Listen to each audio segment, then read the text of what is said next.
Kalau ditotal-totalkan hasilnya ya banyak lah. kita tidak bisa disebut nama-nama ikan ini Kalau sudah punah nanti. kalau tidak ada ikannya dan kita tidak dapat sepeda. Masalahnya ini corona tidak kelihatan kan Mas? Iya. Tapi penambangan di sana kelihatan. Nyawa pun menjadi taruhan ketika kemudian kapal itu akan beroperasi kembali.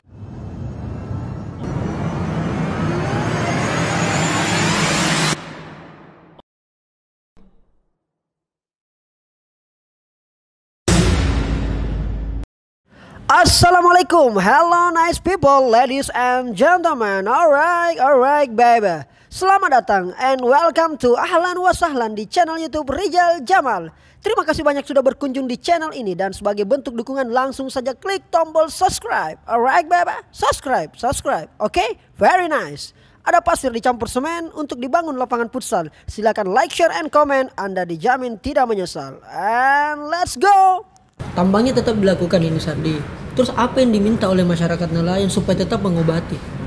Kalau dana CSR artinya mengobati tapi tidak cukup. Terus untuk menambah kecukupan rasa sakit itu apa kira-kira? Oh kalau saya sebenarnya masyarakat nelayan kan cuma satu aja tuntutannya. Iya. Hentikan. Oh itu saja. Artinya tidak usah kau bantu kita, tapi biarkanlah kami mencari sesuai dengan cara kami sendiri masing-masing. Bahkan kemarin diiming-imingi persoalan disumbang masjidnya apa dan sebagainya. Kira-kira begitu kalau begitu. Karena proses pembangunan masyarakat nelayan nggak cuma satu responnya. Masjid kemarin sudah 5 kali perombakan tidak pernah ada sumbangan begitu. Jadi tonji itu masjid. Swadayanya masyarakat dan beberapa bantuan donatur yang mungkin tidak layak untuk disebutkan di sini. Kira-kira begitu deh. Kira-kira begitu. Berapakah hasilnya kalau orang menambak pasir itu ada Sardi tahu lah. Berarti kan selama ini Sardi belajar tambang lagi nih. Iya. Jurusan apa sebenarnya? Sebenarnya ekonomi kan. Jurusan ekonomi. Wah, ada relatednya. Cukup ada beririsan lah dengan ilmunya Sardi terkait ini. Nah itu kalau kita bicara ekonomi, sebenarnya berapa sih yang didapat oleh provinsi kira-kira dari hasil penambang pasir itu? Pertama yang ingin saya sampaikan ya, saya masuk pada aktivitas tambang ya. Bahkan disinyalir masyarakat mengatakan bahwa aktivitas tambang ini dalam sehari 24 jam bekerja itu 4 kali, minimal 4 kali pengurukan setiap hari. Dalam satu hari? Satu kali pengurukan itu kurang lebih sekitar 32.000 kubik. Berarti ketika kemudian dikalikan sekitar 4 dalam sehari kurang lebih 128 sekian kubik pasir dari Laut Sangkaran kemudian diambil ke kota, ke proses pembangunan Newport tersebut. Nah, jadi kami pikir bahwa Newport ini ya, Newport CPI ya? Bukan, yang Pelabuhan Baru. Pelabuhan Baru ya? Pelabuhan Baru itu. Yang di sananya Potter ya? Oh, sananya Potter. Oke. Itu nah, terus. Kalau ditotal-totalkan hasilnya? Ya banyak lah. Banyak ya? Banyak ini sampai susah dihitung ini. Sampai susah dihitung. Maksud saya Sardi sekarang kan kemudian sudah beraudiensi atau kemudian diterima oleh DPRD, terus akan dijadwalkan untuk RDP. Apa yang kemudian akan Sardi sampaikan mewakili nelayan, masyarakat pesisir yang terdampak dari hasil tambang pasir ini? Apa yang akan disampaikan oleh Sardi? Masihkah sama dengan disampaikan DPRD kemarin atau ada yang mungkin Sardi masih belum sampaikan selama ini? Ketika kemudian sudah berhadapan, anggaplah saya ini direktur atau owner atau apa segala macam, atau saya mungkin pihak pemerintah, masihkah sama tuntutan yang disampaikan? Tetap sama. Pertama kami minta penolakan, hentikan. Yang kedua, wilayah tersebut sudah tergeruk sekitar 4 bulan terakhir.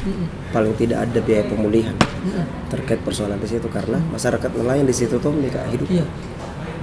Kalau kemudian tidak dilakukan perbaikan di situ, maka yakin dan percaya ya pasokan ikan 5-10 tahun ke depan akan habis di situ, di wilayah tersebut. Dan kita ketahui sendiri bahwa hampir 95% masyarakat Kecamatan Kepulauan Sangkaran itu berprofesi dan menggantungkan hidup di laut. Pun ada yang seperti saya misalkan itu bisa dipenjara. 1-2 orang mahasiswa di Makassar yang kemudian selesai kuliah bekerja di Makassar. Selebihnya kemudian di laut. Semua. Adakah data-data yang dimiliki oleh Sardi mengenai perusahaan-perusahaan apa saja dan seperti apa sih kondisi laut? Berapa titik sih di laut itu yang ditambang? Adakah kemudian Sardi punya data-datanya itu? Oh iya, kalau itu saya ada data. Itu kemudian setelah saya lihat datanya, ternyata ada 12 titik tambang yang kemudian menjadi perencanaan tambang ke depan. Dan 12 titik tersebut itu saya sudah lihat ada sekitar sudah 7 titik sudah dilakukan pengerukan selama ini. Ini berapa perusahaan di situ? 12 titik, 12 perusahaan juga. Satu titik satu perusahaan. Dan ini semua perusahaan luar negeri? Tidak. Ada perusahaan dalam negeri? Iya, perusahaan dalam negeri. Ya kalaupun misalkan ini si bos Kalis tersebut, dia kan hanya penyedia jasa kapal angkut itu. Cuman yang soal ini yang perusahaan dalam negerinya. Nah, bahkan disinyalir perusahaan-perusahaan dalam negeri ini ya adalah rekanan semua. 12 ini rekanan semua. Oh, begitu ya. Artinya Kakak Sardi, kalaupun ini kemudian tambang ini dihentikan, berarti tidak akan ada dong pembangunan Newport. Ya, kami pikir sebenarnya itu salah satu proyek strategis nasional. Ya. Masyarakat nelayan mau ya, sebenarnya silakan melakukan tambang, asalkan jangan di tempat di mana nelayan mengais rezeki. Artinya di titik tangkap ikan tersebut. Oh, begitu ya. Silakan menambang, yang jelas kan. Memang di situ banyak titik ikan di situ. Di situ. Ikan-ikan apa aja itu? Ikan tenggir salah satunya. Ikan tenggir yang kita nikmati setiap hari. Nyaman dan ikan tenggir. Dan bahkan bulan-bulan ini musim panennya masyarakat Juli, Mei, Juni, Juli itu musim panen di sana. Begitu ya? Iya, setelah. Karena biasa ini kan ada kuis dari presiden, sebutkan nama-nama ikan. Ya, itu dia. Kita tidak bisa sebut nama-nama ikan ini. Kalau sudah punah nanti. Kalau tidak ada ikannya. Dan kita tidak dapat sepeda. Tidak sepeda. Betul. Menarik. Jadi pada sisi kemanusiaan, apa pendapatnya kemudian Sardi dengan kondisi pemimpin kita hari ini? Yang kemudian hal-hal ini cukup disepelekan lah. Artinya betul tadi disampaikan Sardi bahwa kalau kita mau masuk rumahnya orang paling tidak salam. Ini kan seolah-olah kayak tidak seperti itu keadaannya. Apa sih sebenarnya yang ada di benak saya sebenarnya? Kami sebenarnya justru terluka melihat pasca aksi yang kedua kita lakukan aksi kedua di titik tersebut. Justru malah gubernur berkunjung ke salah satu pulau di wilayah Kecamatan Kepulauan Sangkarang. Pulau apa itu? Saya tidak tahu apakah beliau memang tidak tahu atau pura-pura tidak tahu. Dia berkunjung ke Pulau Lanjukang. Pulau Lanjukang. Pulau Lanjukang salah satu pulau yang masuk di wilayah Kecamatan Kepulauan Sangkarang. Ini yang kemudian sangat mengiris hati kami. Karena apa salahnya kalau Pak Gubernur berkunjung ke pulau itu? Ya tidak ada yang salah, Kak. Cuman yang salah apakah memang dia tidak tahu di sini sudah hampir bertaruh nyawa masyarakat nelayan melakukan aksi yang kedua. Di sisi lain di pulau yang lain Pak Gubernur melakukan kunjungan di sana. Saya tidak tahu. Untuk apa itu? Yang Sardi dapat info. Katanya untuk pengembangan pariwisata di pulau tersebut. Nah ini kemudian cukup mengiris hati kami sih masyarakat nelayan. Saya kurang tahu apakah beliau memang tidak tahu atau pura-pura tidak tahu. Sedangkan pemberitaannya sudah sangat masif, bahkan sudah sampai pada TV begitu. Kan fokus corona orang. Itulah dia. Saya kurang tahu itu. Coronanya sih ya. Saya justru agak khawatir kalau Sardi pergi demo nanti Sardinya dan kawan-kawan disalahkan karena demo mungkin ada yang tidak pakai masker atau mungkin tidak jaga jarak. Atau demo sebelum kita demo teman-teman, mari kita cuci tangan. Nanti karena begini biasanya kan ya ada yang mencari-cari kesalahannya kita. Nanti di situ diserangnya Sardi. Anda membela masyarakat tapi Anda juga ingin membunuh masyarakat, buktinya tidak pakai masker. Karena orang sekarang lagi berperang melawan corona. Di narasi yang dibangun adalah cuma satu musuh kita ini. Yang harus kita lawan sekarang satu, itu corona. Masalahnya ini corona tidak kelihatan kan Mas? Tapi penambangan di sana kelihatan jalan terus. Itu yang menarik gitu. Itu kan begitu. Saya pikir jangan sampai isu-isu corona ini untuk kemudian mengalihkan perhatiannya masyarakat nelayan. Betul. Sehingga tidak fokus bahwa ternyata lokasinya dikeruk setiap hari.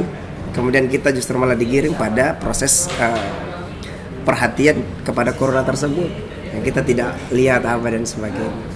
Luar biasa. Bahkan kita ketahui bersama jumlahnya setiap hari di TV ya naik terus. Ini di TV sih. Kita tidak tahu. Di lapangan seperti apa. Sardi, Siap. kalau ada mungkin kesempatan Anda sedang dinonton atau video kita ini sedang dinonton oleh Pak Gubernur, apa yang Anda ingin sampaikan kepada pemimpin yang saya kira kita telah sepakat telah memilih itu sebagai pemimpin kita di Provinsi Sulawesi Selatan dengan kondisi yang terjadi? Silakan Sardi. Oh iya, harapan saya sih sebenarnya saya kemudian ingin mengetuk pintu hati Pak Gubernur. Datang ke lihat masyarakat itu di Pulau.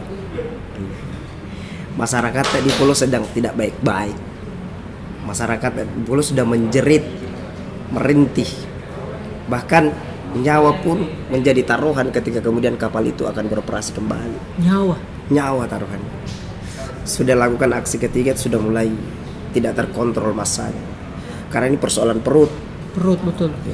Saya pikir ketika kemudian persoalan perut, daripada kita mati dengan sia-sia tidak makan ini, lebih baik kita ya tak kalah baku hampur orang. Jadi harapan kami kepada Bapak Gubernur ketika kemudian menyaksikan ini ya, lihat ki masyarakat tadi pun kunjungi ki juga. Jangan ki kemudian hanya bersafari misalkan apa dan datang ki di pulau, lihat ki, jangan sampai jatuh pi korban baru kita pikir, karena akan memperpanjang masalah lah. Dan bahkan kami telah bersepakat di pulau ketika kemudian aktivitas tambang tersebut tidak dihentikan, maka sampai saat itu pun kami akan melakukan perlawanan dan penolakan. Ini tidak akan henti. Itu atas nama apa itu kita melakukan perlawanan? Atas nama kemanusiaan, masyarakat hidup, nelayan Sangkarang, dan persoalan perut. Itu aja. Ya, atas nama itu. Atas nama itu. Terima kasih banyak Sardi. Siap, Kak, terima kasih. Sudah kita berbincang-bincang. Saya kira ini adalah saya cukup merinding karena saya bukan orang pesisir. Tapi banyak temanku, salah satunya Sardi. Siap. Saya dengan beliau ini sudah kurang lebih ketemu pertama kurang lebih 3 tahun yang lalu. Dalam sebuah momen di rumah jabatan wali kota waktu itu, kita ingin mencoba bertukar ide dan gagasan, dan kita ketemu, dan alhamdulillah kembali ketemu dengan sebuah masalah yang besar. Saya kira itu biasa-biasa saja. Karena kalau kemudian kita tidak, masalah pasti akan selalu ada, yang kemudian kita tertantang untuk memecahkan masalah. Dan saya kira yang dilakukan oleh Sardi dan teman-teman, saya apresiasi dan penghargaan setinggi-tingginya, karena kemudian tidak sedikit anak muda hari ini Sardi yang seperti Sardi dan teman-teman, seperti kita semua, untuk berani menyuarakan suara-suara yang minor yang untuk kita tampilkan ini. Terima kasih banyak teman-teman, terima kasih banyak. Jangan lupa klik tombol subscribe, like, and share apabila kemudian dirasa video ini sangat bermanfaat buat teman-teman dan seluruh masyarakat pesisir, atau mungkin saudara-saudara kita anak muda yang saya kira mungkin juga tinggal di wilayah itu, di wilayah pesisir, sangat dekat mungkin dengan laut. Mari kita jaga sama-sama laut kita. Kekayaan kita ternyata memang Indonesia ini ada di laut. Dan saya kira momentum teman-teman untuk kemudian berdemonstrasi dan menyuarakan suara-suara yang selama ini tidak begitu penting mungkin di telinga oleh sebagian penguasa, wajib kita suarakan. Saya Rijal Jamal dan Sardi pamit undur diri. Assalamualaikum warahmatullahi wabarakatuh. Alright, bye-bye. Terima kasih nice people. Alright, bye-bye. Sudah menonton konten ini sampai habis. Terima kasih jempolnya, dan apabila konten ini bermanfaat silakan share sebanyak-banyaknya sebagai bentuk dukungan, dan silakan juga komentar baik berupa saran, masukan, kritikan, atau sekedar pujian. Alright, ular piton sedang mengunyah makan di pagi-pagi. Silakan nonton video sebelumnya dan subscribe sekali lagi dan lagi.